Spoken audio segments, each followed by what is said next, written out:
ನಮಸ್ಕಾರ, ನ್ಯೂಸ್ ಸಂಗಮಕ್ಕೆ ಸ್ವಾಗತ. ಮೊದಲಿಗೆ ಹೆಡ್ಲೈನ್ಸ್. ಕುಶಾಲನಗರ ತಾಲೂಕಿನ ಕೂಡಿಗೆ ಮೊರಾರ್ಜಿ ದೇಸಾಯಿ ವಸತಿ ಶಾಲೆಯಲ್ಲಿ ವಿಶ್ವ ರೇಂಜರ್ ದಿನವನ್ನು ಆಚರಿಸಿದರು. ಹಾಸನ ಜಿಲ್ಲೆ ಬೇಲೂರು ಪಟ್ಟಣದ ದೇವಾಂಗ ಸಮುದಾಯದ ಶ್ರೀ ಚೌಡೇಶ್ವರಿ ದೇಗುಲದಲ್ಲಿ ವರಮಹಾಲಕ್ಷ್ಮಿ ಹಬ್ಬವನ್ನು ಅರ್ಥಪೂರ್ಣವಾಗಿ ಆಚರಿಸಿದರು. ಪೊನ್ನಂಪೇಟೆ ತಾಲೂಕಿನ ತಿತಿಮತಿಯಲ್ಲಿ ರೈತ ಸಂಘದ ನೇತೃತ್ವದಲ್ಲಿ ವನ್ಯಜೀವಿ ಸಂಘರ್ಷ ತಡೆಗಟ್ಟುವ ನಿಟ್ಟಿನಲ್ಲಿ ಪ್ರತಿಭಟನೆಯನ್ನು ಮಾಡಿದರು.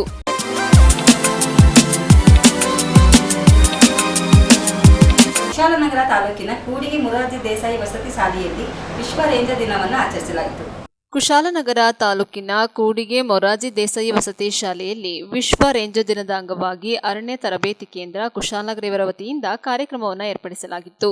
ಕಾರ್ಯಕ್ರಮದ ಅಂಗವಾಗಿ ಶಾಲಾ ವಿದ್ಯಾರ್ಥಿಗಳಿಗೆ ರಸಪ್ರಶ್ನೆ ಹಾಗೂ ಜ್ಞಾಪಕ ಶಕ್ತಿ ಆಟದ ಸ್ಪರ್ಧೆಯನ್ನು ಆಯೋಜಿಸಲಾಗಿತ್ತು. ಕಾರ್ಯಕ್ರಮದ ಮೊದಲಿಗೆ ಅರಣ್ಯ ಇಲಾಖೆಯ ಸಿಬ್ಬಂದಿಗಳು ಹಾಗೂ ಶಾಲೆಯ ಪ್ರಾಂಶುಪಾಲರು, ಶಿಕ್ಷಕ ವರ್ಗ ಹಾಗೂ ವಿದ್ಯಾರ್ಥಿಗಳು ಶಾಲಾ ಹಣ್ಣಿನ ಗಿಡಗಳನ್ನು ನೆಟ್ಟರು. ವೇದಿಕೆ ಕಾರ್ಯಕ್ರಮದಲ್ಲಿ ಅರಣ್ಯ ಮಹಾವಿಶ್ವವಿದ್ಯಾಲಯದ ಜಡೆಗೌಡರು ಕಾರ್ಯಕ್ರಮವನ್ನು ಉದ್ಘಾಟಿಸಿದರು. ಈ ಶಾಲೆಯ ಆವರಣದಲ್ಲಿ ಅತ್ಯುತ್ತಮವಾದ ಉದ್ಯಾನವನವನ್ನು ನಿರ್ವಹಿಸುತ್ತಿದ್ದೇವೆ.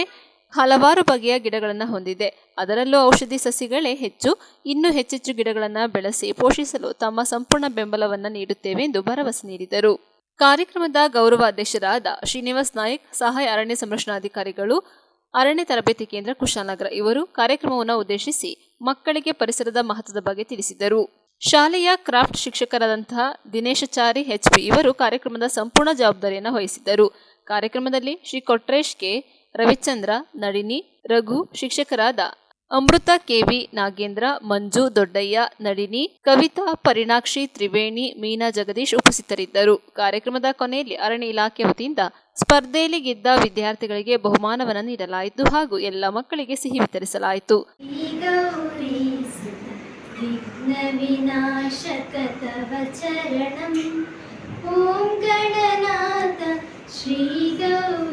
ಸುತ ವಿಘ್ನ ವಿನಾಶಕ ತವ ಚರಣಂ ನಮಾಮಿ ಶಂಕರ ಸುತ ವಿಘ್ನೇಶ ಗಿರಿಜಾತನಯ ತವ ಚರಣಂ ನಮಾಮಿ ಶಂಕರ ಸುತ Vighnesha ಗಿರಿಜಾತನಯ.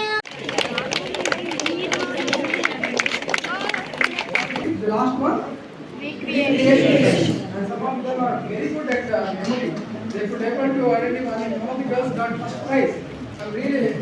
I should congratulate you. I mean, everybody is intelligent only, but some of them are exceptional. So today I thought of sharing with you about some slides on elephant. You know, metal heart of elephant. Elephant is one of the largest mammals. Allah, one of the biggest mammal, terrestrial mammals. Which is the biggest mammal in the world? No, let us tell. I am asking you. Stand up. News ಸಂಗಮಕ್ಕಾಗಿ ಧನ್ಯ, ಕುಶಾಲನಗರ. ಹಾಸನ ಜಿಲ್ಲೆ ಬೇಲೂರು ಪಟ್ಟಣದ ದೇವಾಂಗ ಸಮುದಾಯದ ಶ್ರೀ ಚೌಡೇಶ್ವರಿ ದೇಗುಲದಲ್ಲಿ ವರಮಹಾಲಕ್ಷ್ಮಿ ಹಬ್ಬವನ್ನು ಅರ್ಥಪೂರ್ಣವಾಗಿ ಆಚರಿಸಿದರು. ಬೇಲೂರು ಪಟ್ಟಣದ ದೇವಾಂಗ ಸಮುದಾಯದ ಶ್ರೀ ಚೌಡೇಶ್ವರಿ ದೇಗುಲದಲ್ಲಿ ವರಮಹಾಲಕ್ಷ್ಮಿ ಹಬ್ಬವನ್ನು ಅರ್ಥಪೂರ್ಣವಾಗಿ ಆಚರಿಸಲಾಯಿತು. ಇದೇ ವೇಳೆ 33ನೇ ವರ್ಷದ ದೇಗುಲ ವಾರ್ಷಿಕೋತ್ಸವ ಹಾಗೂ 10ನೇ ತರಗತಿ ಮತ್ತು PU ವಿಭಾಗದಲ್ಲಿ 80ಕ್ಕೂ ಅಧಿಕ ಅಂಕ ಪಡೆದ ಸಮುದಾಯದ ವಿದ್ಯಾರ್ಥಿಗಳನ್ನು ಗೌರವಿಸಲಾಯಿತು. ಮುಂಜಾನೆ ವನಿತೆಯರು ಗಂಗೆ ತರುವುದರ ಮೂಲಕ ದೇವರಿಗೆ ಅಭಿಷೇಕ ಹಾಗೂ ಪುಷ್ಪಾಲಂಕಾರವನ್ನು ಮಾಡಿ ವಿಶೇಷ ಪೂಜೆ ನಡೆಸಲಾಯಿತು. ಆನಂತರ ಹೋಮ, ಪೂರ್ಣಾವತಿ ಕಾರ್ಯಕ್ರಮಗಳು ಜರುಗಿದವು. ಇದೇ ವೇಳೆ ಭಕ್ತರು ನಿಂಬೆಹಣ್ಣಿನ ಹಾಗೂ ಬೆಲ್ಲದಚ್ಚಿನ ಜ್ಯೋತಿಯನ್ನು ಬೆಳಗಿ ದೇವರಿಗೆ ಸಮರ್ಪಿಸಿದರು. ಸಂಜೆ ಪುಷ್ಪ ಮಂಟಪದಲ್ಲಿ ಚೌಡೇಶ್ವರಿ ದೇವಿಯನ್ನು ಪ್ರತಿಷ್ಠಾಪಿಸಿ ಪ್ರಮುಖ ಬೀದಿಗಳಲ್ಲಿ ಮಂಗಳವಾದ್ಯದೊಂದಿಗೆ ಮೆರವಣಿಗೆ ನಡೆಸಲಾಯಿತು. ಆಗಮಿಸಿದ ಭಕ್ತರಿಗೆ ಪ್ರಸಾದ ವಿತರಿಸಲಾಯಿತು.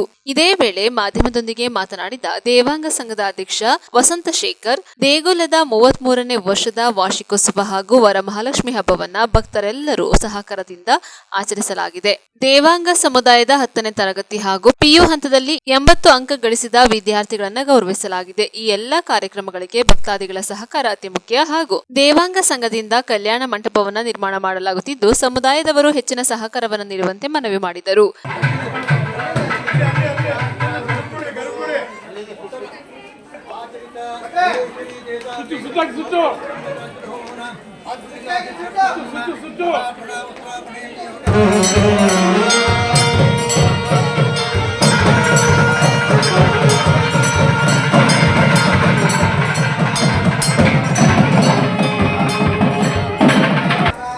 ಮಹಾಮಂಗಳಾರತಿ ಆದ ನಂತರ ಪ್ರಸಾದ ವಿನಿಯೋಗ ಮತ್ತು ಅನ್ನಸಂತರ್ಪಣೆ ಇರುತ್ತೆ. ಮತ್ತು ಸಂಜೆ 4 ಗಂಟೆಗೆ ಊರಿನ ಪ್ರಮುಖ ಬೀದಿಗಳಲ್ಲಿ ಚೌಡೇಶ್ವರಿ ಅಮ್ಮನವರ ಉತ್ಸವ ಸಹ ಇರುತ್ತೆ. ಇದು ಆದ ತಕ್ಷಣ ಪ್ರತಿಭಾವಂತ ಮಕ್ಕಳಿಗೆ ಪ್ರತಿಭಾ ಪುರಸ್ಕಾರವನ್ನು ಸಹ ನಮ್ಮ ಸಂಘದ ವತಿಯಿಂದ ಸಹ ಏರ್ಪಡಿಸುತ್ತೆ. ನ್ಯೂಸ್ ಸಂಗಮಕ್ಕಾಗಿ ಅನಂತರಾಜ್ ಅರಸ್ ಬೇಲೂರು.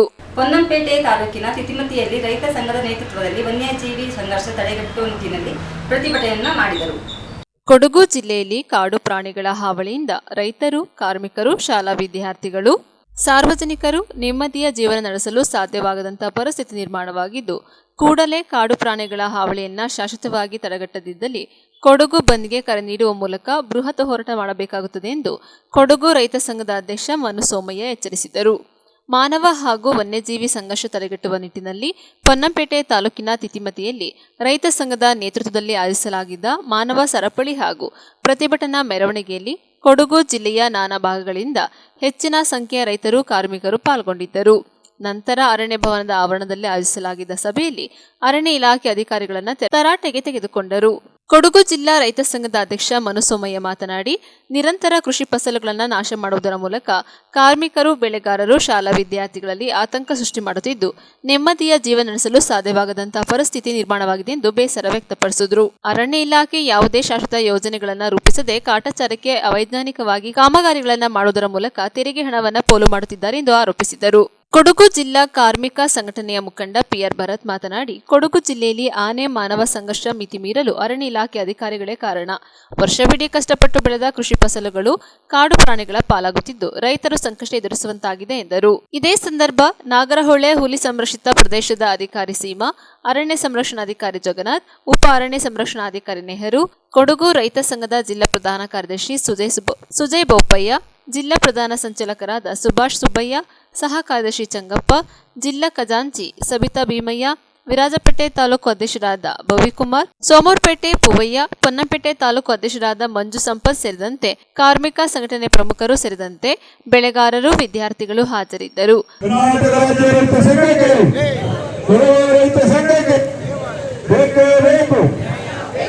ರೈತ ವಿರೋಧಿ ಅರಣ್ಯಾಧಿಕಾರಿಗಳಿಗೆ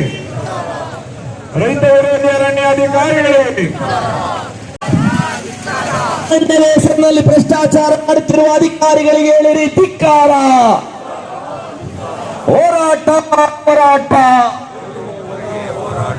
ಗೆಲ್ಲುವವರೆಗೂ ಹೋರಾಟ ಬೇಕೇ ಬೇಕು, ಬೇಕೇ ಬೇಕು. ಹೋರಾಟ ಹೋರಾಟ ಮುಂದಕ್ಕೆ ಮುಂದಕ್ಕೆ ಗೆಲ್ಲುವವರೆಗೂ ಹೋರಾಟ ಬೇಕೇ ಬೇಕು, ಬೇಕೇ ಬೇಕು. ಕಾಡು ಪ್ರಾಣಿಗಳಿಂದ ಕೊಡಗನ್ನು ರಕ್ಷಿಸಿರಿ, ಕಾಡು ಪ್ರಾಣಿಗಳಿಂದ ಕೊಡಗನ್ನು ರಕ್ಷಿಸಿರಿ, ಕಾಡು ಪ್ರಾಣಿಗಳಿಂದ ಜಿಲ್ಲೆಯ ರೈತರನ್ನು ರಕ್ಷಿಸಿರಿ, ಕಾಡು ಪ್ರಾಣಿಗಳಿಂದ ಕೊಡಗಿನ ಕಾರ್ಮಿಕರನ್ನು ರಕ್ಷಿಸಿರಿ.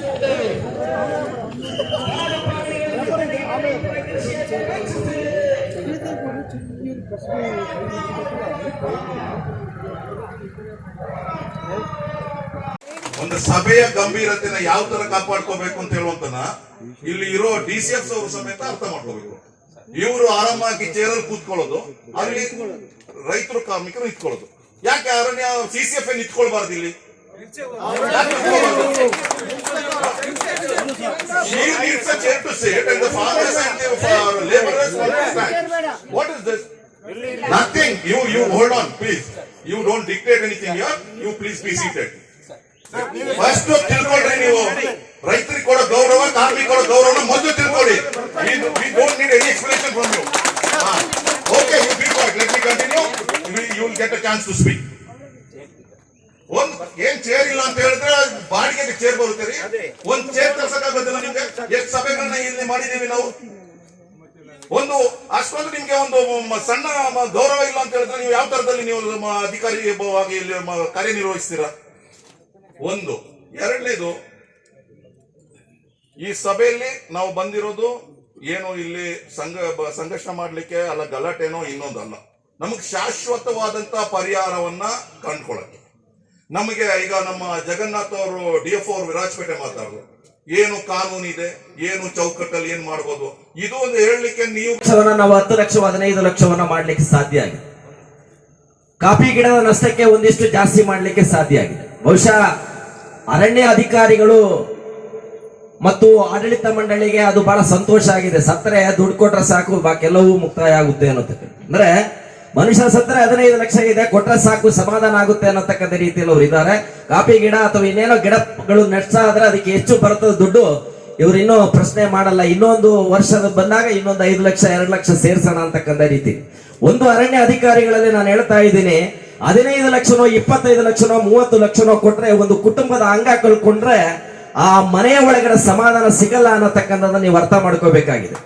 ಒಬ್ಬ ಮನುಷ್ಯ ಒಂದು ಕುಟುಂಬದಲ್ಲಿ ಒಂದು ಅಣ್ಣನ ಕಳ್ಕೊಂಡ್ರೆ, ತಮ್ಮ ಅಥವಾ ಹೆಂಡತಿಯನ್ನ ಕಳ್ಕೊಂಡ್ರೆ ಗಂಡ, ಆ ಕುಟುಂಬದ ಇಡೀ ಜೀವನವೇ ನಾಶ ಆಗುತ್ತೆ ಅನ್ನತಕ್ಕಂಥ ಅರ್ಥ. ನೀವು ಕುಟುಂಬಸ್ಥರು ಯೂನಿಫಾರ್ಮ್ ಕಾಕಿ ಹಾಕಿದಾಗ ಮಾತ್ರ ನೀವು ಅರಣ್ಯ ಅಧಿಕಾರಿಗಳಾಗ್ತೀರಿ, ಹೌದಲ್ವಾ? ಮನುಷ್ಯರು ತಾನೆ. ಅದರಿಂದ ದಿನನಿತ್ಯವೂ ಕೂಡ ಕಾಡ್ತಾ ಇರತಕ್ಕಂಥ ಪ್ರಶ್ನೆಗೆ ಇಲ್ಲಿ ರೈತರು ಕಾರ್ಮಿಕರು ನಿರಂತರವಾಗಿರ್ತಕ್ಕಂಥ ಹೋರಾಟಗಳನ್ನ ನಡೆಸ್ತಾ ಇದ್ದಾರೆ. ಬಹುಶಃ ಯಾವ ಬದಲಾವಣೆಯನ್ನ ಕಾಣಲಿಕ್ಕೆ ಸಾಧ್ಯ ಆಗಿದೆ? ಯಾವ ಬದಲಾವಣೆಯನ್ನು ಕೂಡ ಸಾಧ್ಯ ಆಗಿಲ್ಲ. ಅರಣ್ಯ ಇಲಾಖೆಯವರ ಲೆಕ್ಕಾಚಾರದಲ್ಲಿ ತಗೊಂಡಾಗ 15 ವರ್ಷದಿಂದ ವರ್ಷಕ್ಕೆ ಇವರು ಯಾವುದೆಲ್ಲ ರೀತಿಯ ಕಾನೂನುಗಳನ್ನ ತಂದಿದ್ದಾರೆ. ಆ ಕಾನೂನುಗಳಿಂದ ಮನುಷ್ಯರ ಜೀವವನ್ನು ಉಳಿಸಲಿಕ್ಕೆ ಕಡಿಮೆ ಮಾಡಲಿಕ್ಕೆ ಸಾಧ್ಯ ಆಗಿಲ್ಲ. ಅದು ಹೆಚ್ಚು ಆಗಿರತಕ್ಕಂಥ ಜೀವಗಳು ನಾಶ ಆಗಿದೆ ಅನ್ನತಕ್ಕಂಥ ವರದಿ ಇವತ್ತು ಅರಣ್ಯ ಇಲಾಖೆ ಒಳಗಡೆ ಇದೆ. ಕಾಡು ಪ್ರಾಣಿಗಳ ದಾಳಿಯಿಂದ ನಿರಂತರವಾಗಿರತಕ್ಕಂಥ ಕೃಷಿಗಳು ದಿನನಿತ್ಯವೂ ಕೂಡ ಹೆಚ್ಚಾಗ್ತಾ ಬರ್ತಾ ಇದೆ, ಅದು ಕಡಿಮೆ ಆಗ್ತಾ ಇಲ್ಲ. ನಾನು ಕೇಳ್ತಾ ಇರತಕ್ಕಂಥದ್ದು, ಅರಣ್ಯ ಅಧಿಕಾರಿಗಳಲ್ಲಿ ಈ ರೀತಿಯ ಒಂದು ಗಂಭೀರವಾಗಿರತಕ್ಕಂಥ ಪರಿಸ್ಥಿತಿ ಈ ಜಿಲ್ಲೆಯಲ್ಲಿ ಇರುವಾಗ ನೀವು ನಿಮ್ಮ ಸರ್ಕಾರಕ್ಕೆ, ನಿಮ್ಮ ಮೇಲಾಧಿಕಾರಿಗಳಿಗೆ ಯಾವ ರೀತಿಯಲ್ಲಿರ್ತಕ್ಕಂಥ ಮಾಹಿತಿಯನ್ನ ಕೊಟ್ಟಿದ್ದೀರಿ? ಕೊಟ್ಟಿಲ್ಲ ಅನ್ನತಕ್ಕಂಥದ್ದೇ ಸತ್ಯ. ಸರಿಯಾದ ರೀತಿಯ ಮಾಹಿತಿಯನ್ನ ಕೊಡ್ಲಿಲ್ಲ. ಇಲ್ಲದಿದ್ರೆ ಯಾಕೆ ಇದಕ್ಕೊಂದು ಪರಿಹಾರವನ್ನ ಮಾಡ್ಲಿಕ್ಕೆ ಅಧಿಕಾರಿಗಳಿಂದ ಸಾಧ್ಯ ಆಗ್ಲಿಲ್ಲ? ಸಂಖ್ಯೆ ಕಡಿಮೆ ಆಗಬೇಕಲ್ಲ, ಸಾವಿನ ಸಂಖ್ಯೆ. ತೋಟದ ನಾಶವನ್ನ ಕಡಿಮೆ ಮಾಡತಕ್ಕಂಥ ರೀತಿಯಲ್ಲಿ ಆಗಿರ್ಬೇಕಲ್ಲ. ಆಗ್ಲೇ ಹೇಳಿದ್ರಲ್ಲ ಮುಸವಂಪನವರು, ಏನು ಆನೆ ತೋಟದಿಂದ ತೋಟಕ್ಕೆ ವರ್ಷದ ಖರ್ಚನ್ನ ಲೆಕ್ಕ ಹಾಕಿದ್ರೆ ಎಷ್ಟು ಸಾವಿರ ದುಡ್ಡುಗಳನ್ನ ಇದಕ್ಕೆ ಖರ್ಚು ಮಾಡ್ತಾರೆ. ಏನ್ ಪ್ರಯೋಜನ ಆಗಿದೆ? ನೀವು ಇಡೀ ಜಿಲ್ಲೆಯನ್ನ 2 ದಿನ ಬಂದ್ ಮಾಡ್ರಿ ಸ್ವಾಮಿ. ಇಡೀ ಜಿಲ್ಲೆಯನ್ನ ಬಂದ್ ಮಾಡಿ ಇಡೀ ನಾಡಿನಲ್ಲಿರ್ತಕ್ಕಂಥ ಆನೆಗಳನ್ನ ಕಾಡಿನ ಒಳಗಡೆ ಕಳಿಸೋದು ಮಾತ್ರ ಅಲ್ಲ, ಕಾಡಿನ ಒಳಗಡೆ ನಾವು ಮತ್ತೆ ನಾಡಿಗೆ ಬರದ ರೀತಿಯಲ್ಲಿರ್ತಕ್ಕಂಥ ಪರ್ಮನೆಂಟ್ ಸೊಲ್ಯೂಷನ್ ತಡೆಯನ್ನ ಮಾಡಿರಿ ನೀವು.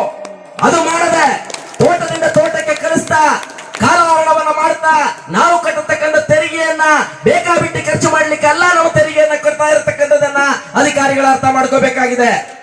ಒಂದು ವೇಳೆ ಮೊದಲನೇದಾಗಿ ಒಂದು ವೈಜ್ಞಾನಿಕವಾಗಿರ್ತಕ್ಕಂಥ ರೀತಿಯಲ್ಲಿ ಮೇಡಮ್, ಒಂದು ವೈಜ್ಞಾನಿಕವಾಗಿರ್ತಕ್ಕಂಥ ರೀತಿಯ ಒಳಗಡೆ ಇರತಕ್ಕಂಥ ಅರಣ್ಯ ನೀತಿಯನ್ನು ತಂತಾನೆ. ನೀವು ಇವತ್ತು ಆನೆಗೆ ನೀವು ಎಲ್ಲೆಲ್ಲೋ ಹೋಗಿ ಪಠಣ ಮಾಡಿ ರೈಲ್ವೆ ಕಂಬಿಯನ್ನ ತಂದಾಕಿದ್ರಿ.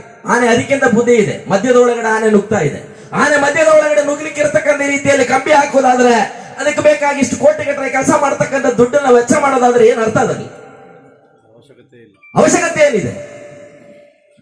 ದುಡ್ಡನ್ನ ವೆಚ್ಚ ಮಾಡಿ ಖರ್ಚು ಮಾಡಿ ಅದು ಲಪಟಾಯಿಸತಕ್ಕಂಥ ರೀತಿಯಲ್ಲಿ ವಿನಃ ಅದು ಈ ನಾಡಿನ, ಈ ಜಿಲ್ಲೆಯ ಜನರ, ಕಾರ್ಮಿಕರ ಸಾವನ್ನ, ಈ ಜಿಲ್ಲೆಯ ರೈತರ ಸಾವನ್ನ, ಈ ಜಿಲ್ಲೆಯ ಕೃಷಿಕರ ನಷ್ಟವನ್ನ ತಡೆಯಲಿಕ್ಕೆ ಸಾಧ್ಯ ಆಗ್ತಾ ಇಲ್ಲ.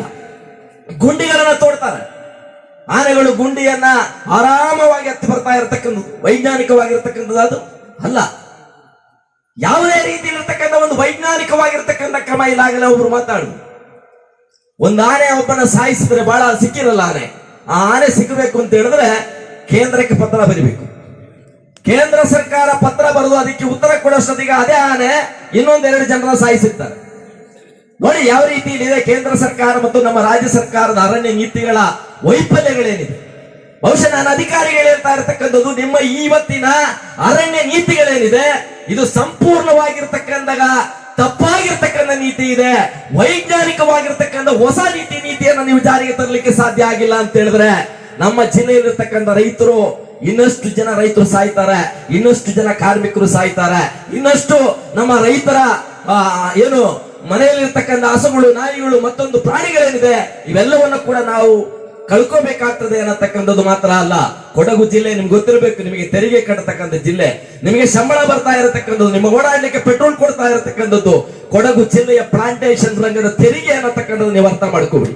ಇಷ್ಟೊಂದು ದೊಡ್ಡ ರೀತಿಯ ತೆರಿಗೆಯನ್ನ ಕಟ್ಟತಕ್ಕಂದಾಗ ಈ ಜಿಲ್ಲೆಯಲ್ಲಿರ್ತಕ್ಕಂಥ ರೈತನಿಗೆ ಇವತ್ತು ನೆಮ್ಮದಿಯಾಗಿ ನಡೆದಾಡ್ಲಿಕ್ಕೆ ಆಗಲ್ಲ ಅಂತ ಹೇಳಿದ್ರೆ ಏನ್ ಪರಿಸ್ಥಿತಿ ಮೇಡಮ್? ಇವತ್ತು ರಾತ್ರಿ ಸಾಯಂಕಾಲ ಒಂದು ಮದುವೆ ಇದ್ರೆ, ಬೇರೆ ಏನಾದ್ರೂ ಕಾರ್ಯಕ್ರಮ ಇದೆ, ರೈತರು ಕಾರ್ಮಿಕರು ಆ ಕಾರ್ಯಕ್ರಮಕ್ಕೆ ಭಾಗವಹಿಸಲಿಕ್ಕೆ ಸಾಧ್ಯ ಆಗ್ತಾ ಇಲ್ಲ. ಯಾಕಂದ್ರೆ ಆನೆ ಯಾವ ಸಂದರ್ಭದಲ್ಲಿ ಆನೆ ಬರುತ್ತೆ, ಯಾವ ಸಂದರ್ಭದಲ್ಲಿ ಹೊಡೆಯುತ್ತೆ ಅಂತ ಗೊತ್ತಿಲ್ಲ. ಸೀತಾಮಾತೆ 18 ವರ್ಷ ಮಾತ್ರ ವನವಾಸ ಇದ್ದಿದ್ದು. ಕೊಡಗು ಜಿಲ್ಲೆಯ ರೈತರು ಕಾರ್ಮಿಕರು 30-40 ವರ್ಷದ ವನವಾಸದಲ್ಲಿದ್ದೀವಿ ನಾವು. ಇನ್ನೂ ಕೂಡ ನಾವು ವನವಾಸದಿಂದ ವಿಮೋಚನೆ ಆಗ್ಲಿಕ್ಕೆ ಸಾಧ್ಯ ಆಗಿಲ್ಲ. ಆ ಪರಿಸ್ಥಿತಿಯ ಒಳಗಡೆ ಇದ್ದೇವೆ. ಅದರಿಂದ ತಾತ್ಕಾಲಿಕವಾಗಿರ್ತಕ್ಕಂಥ ಆಗಲೇ ಹೇಳಿದ ರೀತಿಯಲ್ಲಿ ಬೂಟಾಟಿಕೆ ಇರತಕ್ಕಂಥ ಭರವಸೆ ಕೇಳಲಿಕ್ಕೆ ನಾವು ಬಂದಿಲ್ಲ. ಭರವಸೆ ಕೇಳಲಿಕ್ಕೆ ಬಂದಿದೀವಾ? ಇಲ್ಲ. ವರ್ಷಗಟ್ಟಲೆ ನಾವು ಭರವಸೆಗಳನ್ನ, ಆಶ್ವಾಸಗಳನ್ನ ಕೇಳಿ ಕೇಳಿ ನಮ್ಮ ಅಣ್ಣಂದಿರನ್ನ, ನಮ್ಮ ತಂಗಿಯಂದಿರನ್ನ, ನಮ್ಮ ಅಕ್ಕಂದಿರನ್ನ ಜೀವ ಕಳ್ಕೊಂಡ್ಬಿಟ್ಟಿದ್ದೀವಿ ನಾವು. ಇನ್ನಷ್ಟು ಜೀವವನ್ನ ಕಳ್ಕೊಳ್ಳಿಕ್ಕೆ ನಮ್ಗೆ ಸಾಧ್ಯ ಆಗಲ್ಲ. ಮನುಸ್ವಾಮಯ್ಯನವರು ಹೇಳಿದ ಮಾತಿಗೆ ನಾನು ಪೂರಕವಾಗಿ ಹೇಳ್ತಾ ಇದ್ದೀನಿ.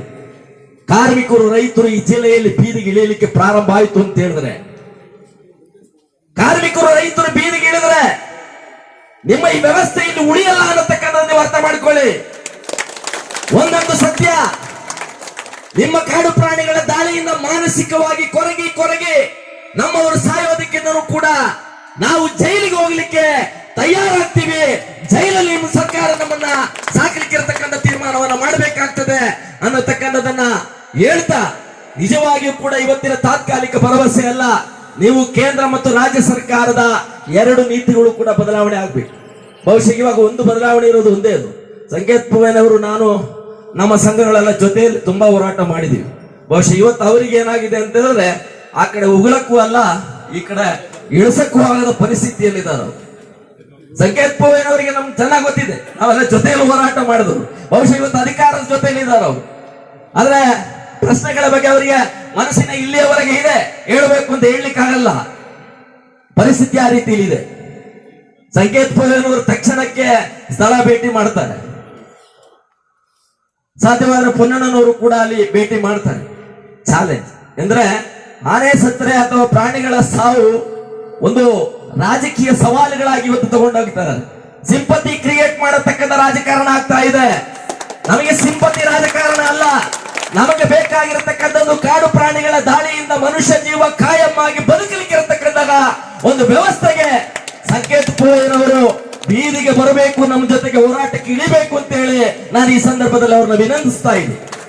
ಅಂದ್ರೆ ಈ ಜಿಲ್ಲೆ ಮನುಷ್ಯ ಜೀವವನ್ನು ಉಳಿಸಬೇಕು, ಕಾಡು ಪ್ರಾಣಿಗಳಿಂದ ರೈತರ ಕೃಷಿ ರಕ್ಷಣೆ ಆಗ್ಬೇಕು, ಕೊಡಗು ಸಮೃದ್ಧಿ ಆಗ್ಬೇಕು, ಕೊಡಗು ಕೃಷಿಯ ಮೂಲಕ ಸಂಪನ್ಮೂಲವಾಗಿ ಬೆಳಿಬೇಕು ಅಂತ ಹೇಳಿದ್ರೆ ಕೊಡಗಿಗೆ ಮಾರಕವಾಗಿರತಕ್ಕಂಥ ಕಾಡು ಪ್ರಾಣಿಗಳ ದಾಳಿ ನಿಲ್ಲಬೇಕು ಅನ್ನತಕ್ಕಂಥದ್ದು ನಮ್ಮ ಬೇಡಿಕೆ. ಅದಕ್ಕಾಗಿ ನಾವು ಇವತ್ತು ಬಂದಿದ್ದೇವೆ. ಆ ನಿಟ್ಟಿನಲ್ಲಿ ಅಧಿಕಾರಿಗಳು ನಮಗೆ ಉತ್ತಮ ರೀತಿಯಲ್ಲಿರ್ತಕ್ಕಂಥ ತೀರ್ಮಾನ ಮಾಡ್ತಾರೆ ಅಂತ ಹೇಳಿ ನ್ಯೂಸ್ ಸಂಗಮಕ್ಕಾಗಿ doctor H M Raghukoti, Kushalnagar. KR Pete ಪಟ್ಟಣದ ಮುತ್ತೂಟ್ ಫಿನ್ಕರ್ ಶಾಖೆಯಲ್ಲಿ ವರಮಹಾಲಕ್ಷ್ಮಿ ಹಬ್ಬವನ್ನು ಆಚರಣೆ ಮಾಡಲಾಯಿತು. ಹಬ್ಬ ಹರಿದಿನಗಳು, ಜಾತ್ರೆ, ಉತ್ಸವಗಳು ನಮ್ಮ ಸಂಸ್ಕೃತಿಯ ಪ್ರತಿಬಿಂಬವಾಗಿದೆ ಎಂದು ಮುತ್ತೂಟ್ ಫಿನ್ ಕಾರ್ಪ್ನ ಕೆಆರ್ಪೇಟೆ ಶಾಖಾ ವ್ಯವಸ್ಥಾಪಕರಾದ ಯೋಗೇಶ್ ಕುಮಾರ್ ತಿಳಿಸಿದರು. ಕೆಆರ್ಪೇಟೆ ಶಾಖೆಯಲ್ಲಿ ಗ್ರಾಹಕರೊಂದಿಗೆ ಸೇರಿ ಸಡಗರ ಸಂಭ್ರಮದಿಂದ ವರಮಹಾಲಕ್ಷ್ಮಿ ಹಬ್ಬವನ್ನು ಆಚರಿಸಿ ಲಕ್ಷ್ಮೀ ಪೂಜೆ ಮಾಡಿ ಪರಸ್ಪರ ಶುಭಾಶಯಗಳನ್ನು ವಿನಿಮಯ ಮಾಡಿಕೊಂಡರು. ಹಬ್ಬದ ಸಂಭ್ರಮದಲ್ಲಿ ಎಲ್ಲರೂ ಒಂದಾಗಿ ಭಾಗವಹಿಸಿ ಸಂತೋಷದಿಂದ ಹಬ್ಬವನ್ನು ಆಚರಿಸಿದಾಗ ಪರಸ್ಪರ ಪ್ರೀತಿ, ವಿಶ್ವಾಸ ಹಾಗೂ ಬಾಂಧವ್ಯ ವೃದ್ಧಿಯಾಗಿ ಸಹೋದರತೆಯು ಮೂಡುತ್ತದೆ. ಆದ್ದರಿಂದ ಭಾರತೀಯ ಸಂಸ್ಕೃತಿಯಲ್ಲಿ ಹಬ್ಬಗಳಿಗೆ ವಿಶೇಷ ಮಹತ್ವವಿದೆ. ಇಂದು ನಮ್ಮ ಶಾಖೆಯಲ್ಲಿ ಜಾತಿ, ಮತ, ಪಂಥಗಳಿಂದ ಮುಕ್ತವಾಗಿ ಎಲ್ಲ ಗ್ರಾಹಕರು ಒಂದಾಗಿ ಹಬ್ಬವನ್ನು ಆಚರಿಸುತ್ತಿರುವುದು ವಿಶೇಷವಾಗಿದೆ ಎಂದು ಯೋಗೇಶ್ ತಿಳಿಸಿದರು.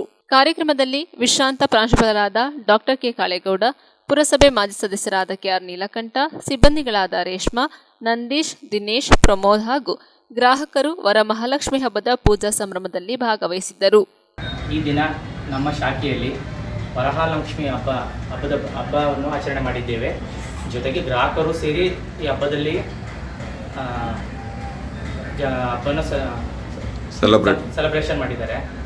ಈ ಹಬ್ಬದಿಂದ ಎಲ್ಲ ಗ್ರಾಹಕರಿಗೂ ವರಮಹಾಲಕ್ಷ್ಮಿ ಹಬ್ಬದ ಶುಭಾಶಯವನ್ನು ಕೋರುತ್ತಿದ್ದೇವೆ. ನ್ಯೂಸ್ ಸಂಗಮಕ್ಕಾಗಿ ಡಾಕ್ಟರ್ ಕೆಆರ್ ನೀಲಕಂಠ, ಕೆಆರ್ಪೇಟೆ. ಕೊನೆಯಲ್ಲಿ ಮತ್ತೊಮ್ಮೆ ಹೆಡ್ಲೈನ್ಸ್.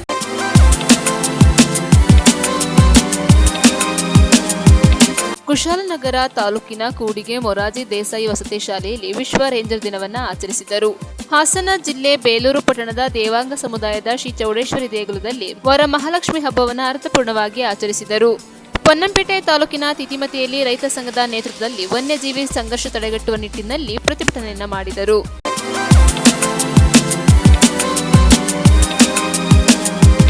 ಇಲ್ಲಿಗೆ ನ್ಯೂಸ್ ಸಂಗಮ ಮುಕ್ತಾಯವಾಯಿತು. ಸುದ್ದಿ, ಮಾಹಿತಿ, ಮನೋರಂಜನೆಗಾಗಿ ನೋಡ್ತಾ ಇರಿ ಸಂಗಮ ಟಿವಿ.